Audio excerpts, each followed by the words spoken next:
Hello, welcome to Locked On Sharks, the premier hockey podcast of your favorite team in the Bay Area. Sharks lose 5-2 against the Ducks. Doesn't matter. The Sharks already won their biggest game of the season against Vegas. So we're going to talk about tonight's game. And then, of course, we need to look at some milestones that potential Sharks players could be hitting with 2 games left. And then maybe take a peek at the old Tankathon rankings. So all that and more on today's Locked On Sharks. Let's get at it. You're Locked On Sharks, your daily podcast on the San Jose Sharks. Part of the Locked On Podcast Network, your team every day.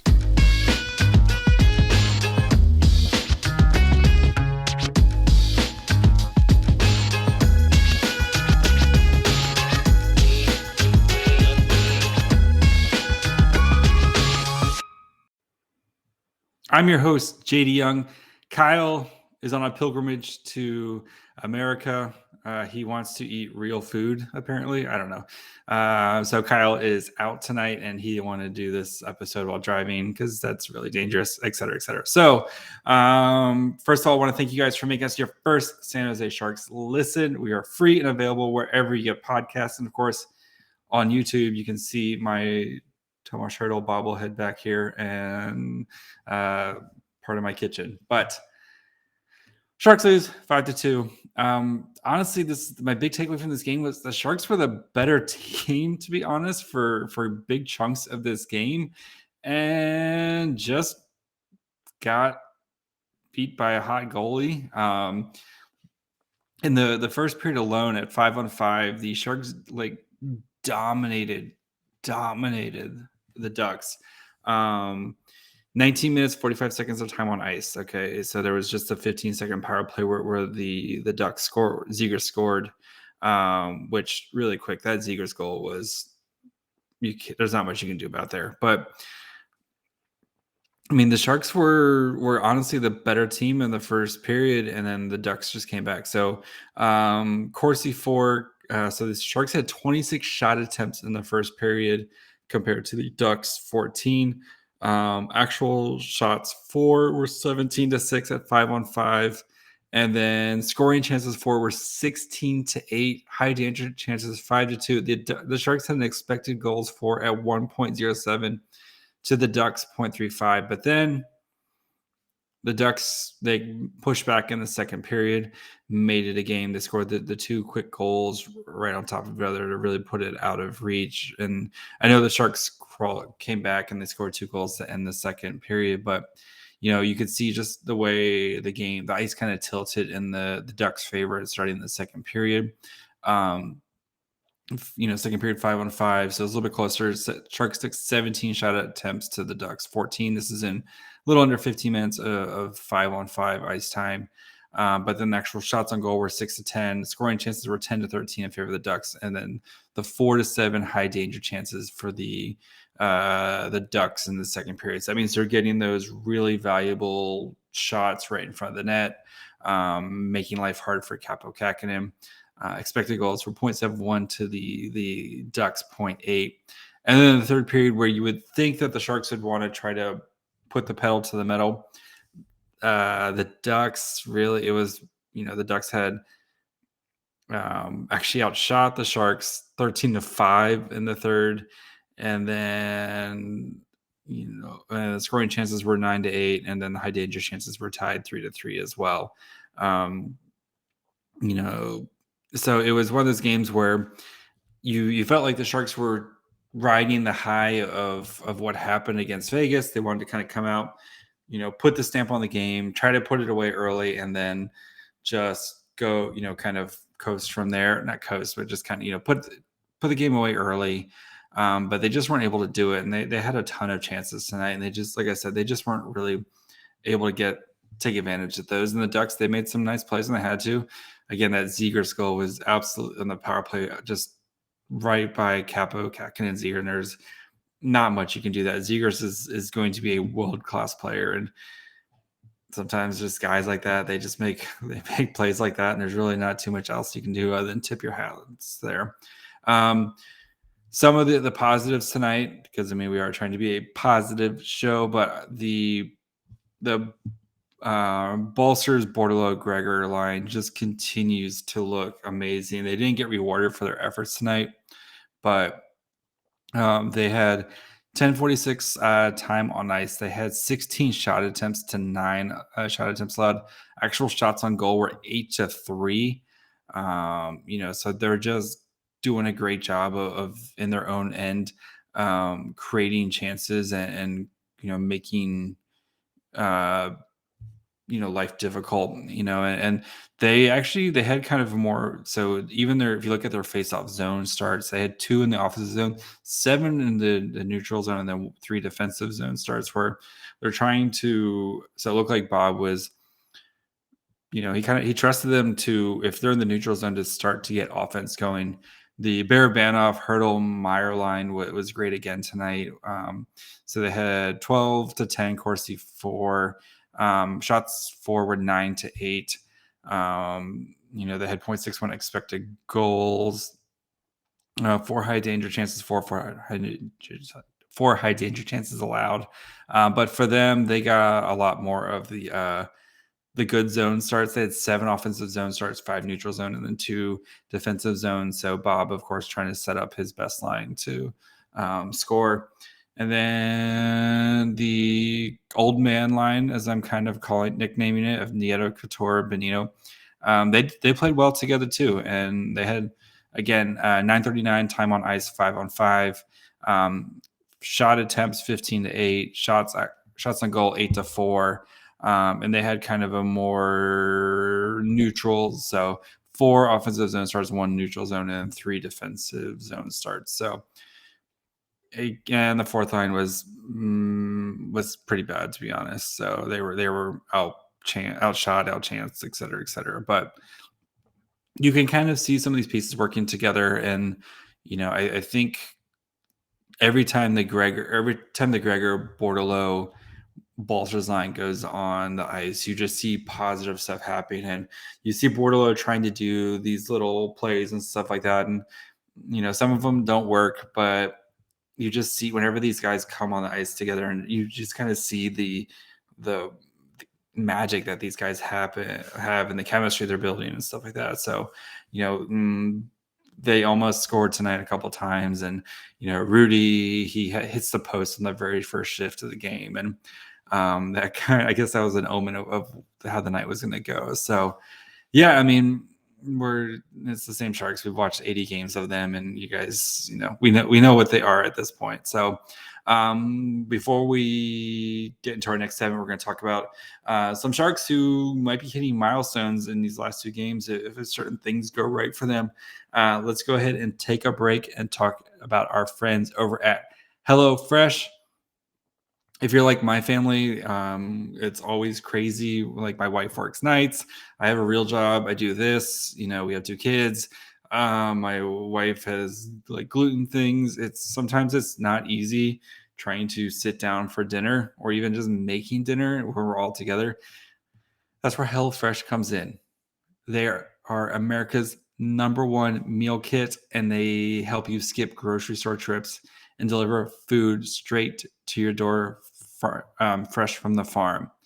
You can pick up your favorites from 50 different weekly options and skip weeks when you don't need it. So if you're like going out of town or something like that, you can change your delivery date. So if stuff's happening, or you can update your preferences all in the HelloFresh app.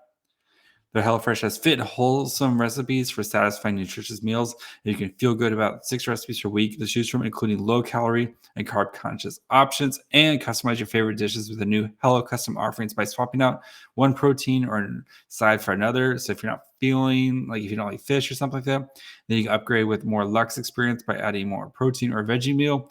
That means more choices, more variety, and more meals truly tailored to you. So if you want to try this out, go to HelloFresh.com/LockedOn16 and use code LockedOn16 for 16 free meals and 3 free gifts. Again, go to HelloFresh.com/LockedOn16.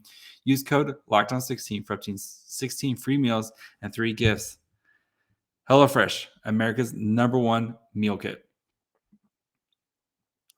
So the Sharks have 2 games left. They're going to be playing the Oilers, who've already locked up their spot. And then they play the Kraken, who are out of the playoffs. But the Sharks do have some guys who are kind of close to hitting some big milestones. So they actually have only 2 players who might play all 82 games.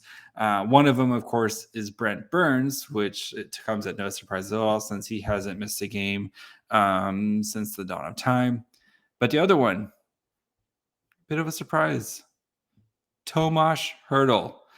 This would only be the second time that he has played in all 82 games. Last time he played it was his uh,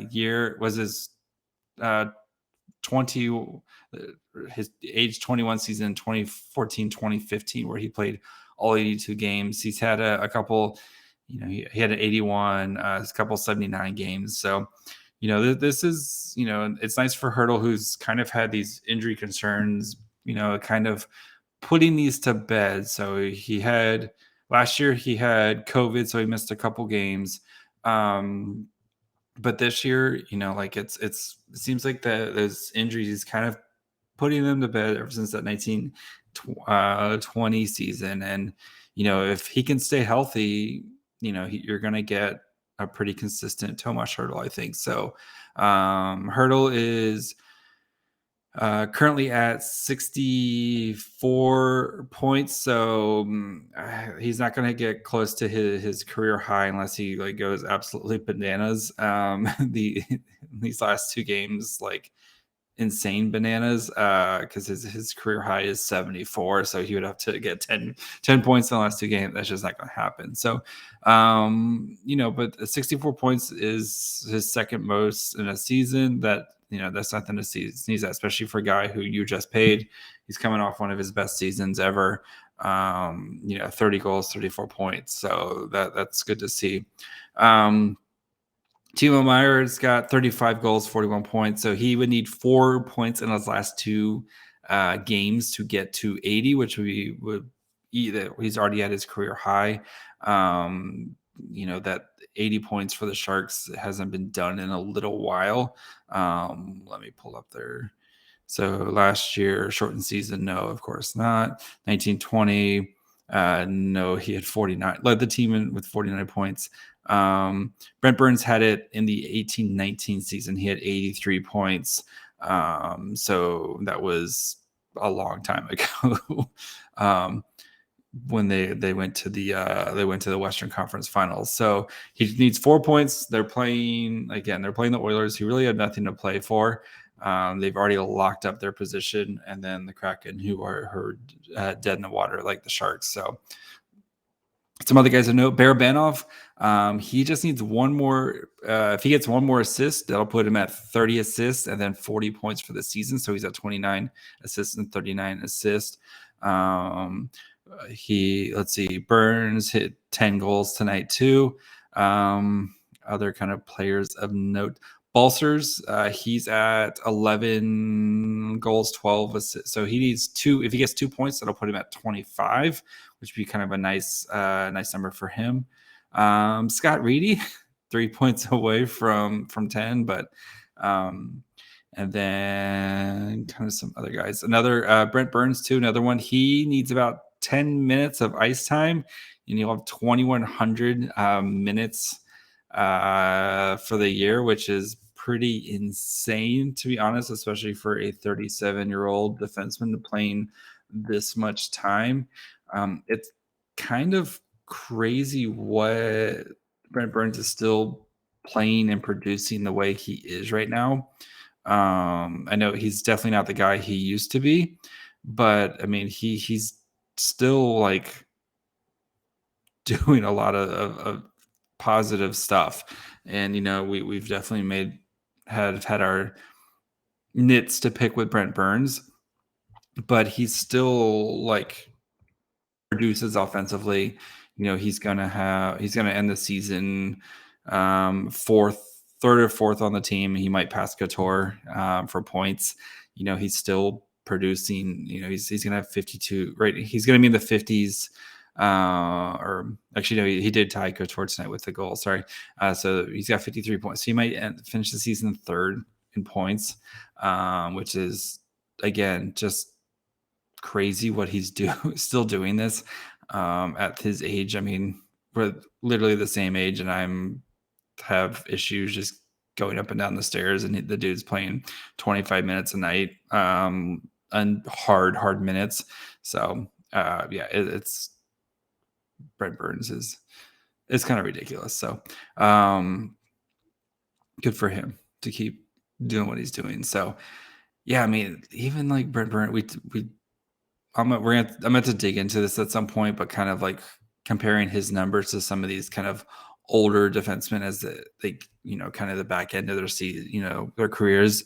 But yeah, it's pretty crazy. So other guys who are pretty close to stuff. Matt Nieto is like 4 points away from 20. If he got to 20, that would give them 11. Bordeleau had 4. So Bordeloux's at 4 assists in his 4 in 6 games, which is pretty solid. He had his first power play assist tonight in his career. William Eklund had 4 in 9 games. Again, granted, Eklund's younger and has kind of less experience than Bordeleau. Let's see with the goalies. James Reimer needs 1 win to get to 20 for this season. He's played 47 games, which I'm pretty sure is a career high for him. I would expect him to play one of these last 2 games. This is a career high for Reimer in games played. He's not going to catch his wins total, which is 22. He did that the 17-18 season with Florida. But I mean, this would be the third time he got to 20 wins in his career. So his save percentage this year, kind of, where is that at? Kind of in the middle of the pack for him at 913. So, but I mean, after the past couple of years with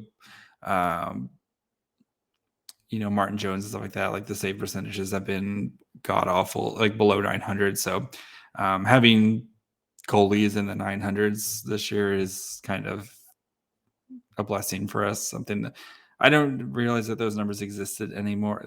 Save percentages over 900. So yeah, I mean, there's some guys within striking distance. So we're going to root for Timo to get 4 points to get to a nice 80. Brent Burns, like I said, just needs 10 minutes of ice time, which he'll probably get about in early second period on Thursday. Hertl, if he can, he's two games and he'll have played a full season, which is something we didn't expect to see. Couture, he needs 2 goals in the last 2 games to get to 25. And yeah, I mean, there's some Sharks, and Barabanov needs 1 more point to get to 40. So some Sharks players who are hitting some decent milestones this year. So we're going to take a peek at the Tankathon standings here. But first, let's take a break and talk to you about our friends over at Built Bar. You guys know Built Bar, the best tasting protein bar on the market. And they're not just protein bars. They have these amazing protein infused marshmallows. They're fluffy. They're marshmallow. They're not just a protein bar. They're a treat. And each one of those is covered in 100% real chocolate. Puffs are fan favorites with some incredible flavors like yummy, cinnamony churro, coconut marshmallow, banana cream pie. You guys all know we are a 100% pro cream pie podcast. All these are going to be your new favorites. And if you don't want the bars, or if you don't want to check out the marshmallows, you can always stick to the old faithful bars. They've got mint brownie, coconut almond. They have some new flavors coming out. I think there's a granola one that they just launched. So you can go to built.com because they're always offering new bars. Check them out at built.com. Use the promo code LOG15. Get 15% off your order. Again, use the promo code LOG15 for 15% off at built.com. All right, so the Tankathon standings. Let's make sure that these bad boys are updated. They are. I'm going to pull up, if you're watching on YouTube, I'm going to pull these bad boys up on the old screen here so we can enjoy them together. But right now, Sharks are currently sitting at 11 still. They're tied with the Ducks. So the Ducks have 1 game left. They're playing, let's see, who are the Ducks playing? They are playing Dallas. That is all they have left here on Friday night. Dallas may not have anything for. I think Dallas just needs to get 1 point, and they're playing the Yotes and the Ducks. So if Dallas can win against the Coyotes, they're going to have nothing to play for. So maybe Anaheim is able to steal that game. But then the Sharks, let's start with it. So they have 2 games left. They have Edmonton, who's already kind of locked up their situation. They're going to be playing the Kings. They're hosting the Kings in the first round. And then they play Seattle. That's going to be last game of the season. Seattle's been, they've got nothing to play for. They're pretty much kind of locked into their spot here in the third situation, with the third best odds. They're not going to catch. I don't think they're going to be able to catch the Flyers. I mean, they do have 3 games left. But that is their last game. That's where they play on Sunday as well. So in a very meaningless game against Winnipeg. I think that game was rescheduled because Winnipeg, there was something with the travel, I think, if I remember correctly, that happened pretty recently. So, but yeah, and I mean, they could catch the Flyers here if they got points in each games, but they've been playing, like kind of 4-6-0 and stuff. But for some reason, the Kraken have had the Sharks number this season. So yeah, let's look. Buffalo, they've got 2 games left against Boston, they haven't locked up their situation quite yet, but they're pretty close to locking up their playoff situation. And then Chicago, who's got nothing to play for, and they don't have their first round pick, so they are very, very sad. So Buffalo, they could potentially catch the Sharks still in points if they win out here. That would put them at 77 points. And they have been on a roll, winning 4 here. So everyone else, Detroit's been god awful, and I think they have 1 game left against the Devils. So yeah, they're pretty much there's kind of a clump here. Ottawa's been playing a lot better, but they're playing Florida, who's got everything clinched. They've won the East. And then they're playing the Flyers, who are dead in the water as well, and they're pretty much kind of in the same situation. So Columbus, like the Sharks, unless they win both the games and Columbus loses out, which is possible for them losing out with Tampa and Pittsburgh. But the Sharks have to win both their games for the Sharks to kind of jump there. So it's really important for the Sharks, though, to try to get at least that 10th spot, because if they do win the draft, they can move up to number 1. If you're 11 or worse, you can only move up 10 spots. That means the Sharks will only be able to move up to number 2 or number 3 type of situation. So that's why that 10 spot is pretty important for the Sharks here. It just gives you a better chance. So even if we wanted to look at again, we can, how much time have I got left here? So we can do a quick mock draft simulator with the old FC hockey here. So let me switch to that tab in a second. But so yeah, we'll kind of look. So go a little bit slower here. So the first pick, Shane Wright, of course, to the Coyotes. Logan Cooley to the Canadiens. Savoy to the Kraken. Nemec to the Sens. Slavkovsky to the Flyers. Yurov to the Devils. Kummel to the Columbus Blue Jackets.